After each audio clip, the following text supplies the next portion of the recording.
मयंक जी, मेरे को आपसे एक छोटा सा सवाल पूछना है। इस बार ये बताया जा रहा था कि थोड़ा अंडर करंट है इन्फ्लेशन का, थोड़ा बेरोजगारी का, थोड़ा अलग अलग एरियाज का, अपने अपने जगहों पर रीजनल बेसिस पर। मेरे को बताइए इस अंडर करंट को कितना गंभीरता से लेना चाहिए। अगर अंडर करंट गंभीर था तो सीटों पे दिखेगा, नहीं गंभीर है तो नहीं दिखेगा। देखिए, ये जो अंडर करंट की बात है, एंटी इनकम्बेंसी एक थंब रूल है। एक थंब रूल ये है कि अगर आप 5 साल जो है आप शासन करते हैं, तो आपके खिलाफ कोई ना कोई कहीं न कहीं एंटी इनकम्बेंसी जो है बनना शुरू होती है।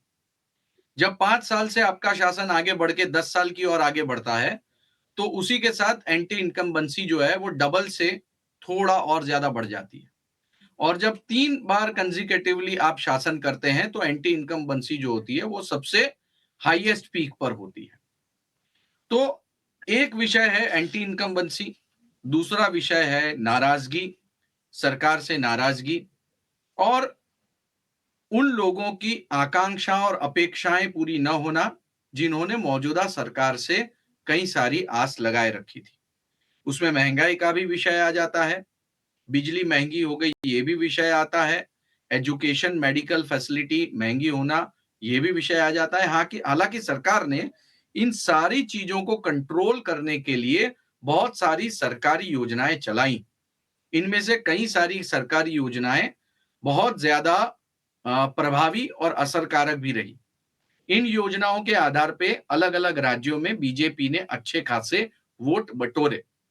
लेकिन आप ध्यान से देखिए, राहुल गांधी इनकी पूरी की पूरी यात्रा, इन्होंने हमेशा बेरोजगारी, महंगाई, सरकारी ढिलाई, सरकार की कमियां, ये सारे मुद्दे लिए और पूरे देश भर में भ्रमण किया।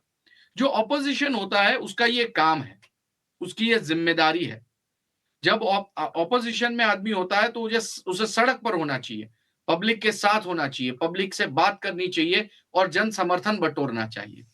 एग्जैक्टली यही काम राहुल गांधी ने पूरी ताकत से किया है, ऐसा मैं मानता हूं।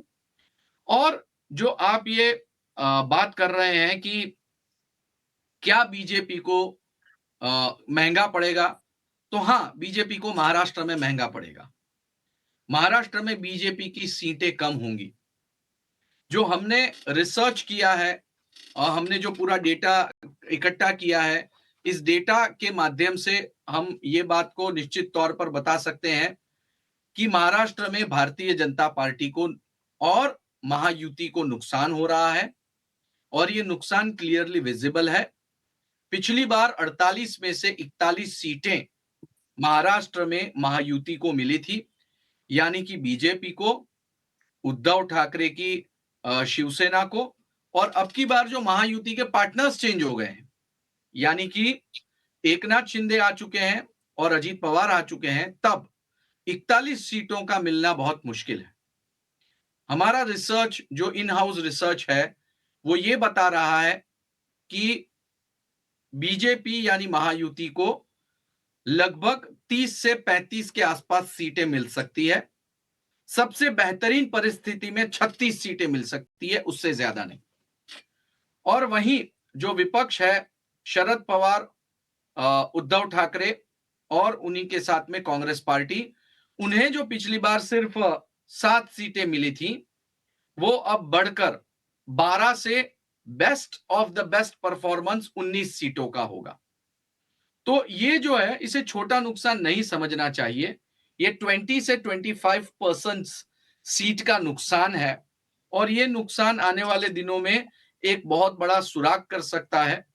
और 3 महीने के बाद ही यहाँ पे विधानसभा चुनाव है, तो यहाँ पर इलेक्शन जो रहा वो बहुत ही एग्रेसिव मोड पर रहा। सारे एमएलएज रोड पे थे, सारे कॉर्पोरेटर्स रोड पे थे, सारे एमपीज रोड पर थे, क्योंकि सबको पता है कि 3 महीने के बाद महाराष्ट्र में विधानसभा चुनाव है और हो सकता है उसके 3 महीने के बाद मुंबई महानगर पालिका यानी कि बीएमसी के चुनाव हों। ऐसे में महाराष्ट्र की अगर मैं बात करूं तो जो सीटें बीजेपी लाखों के मार्जिन से जीत रही थी, उनका मार्जिन जी, कंसिडरेबली कम होगा और बीजेपी को यानी कि एनडीए को यहां पे नुकसान झेलना पड़ेगा।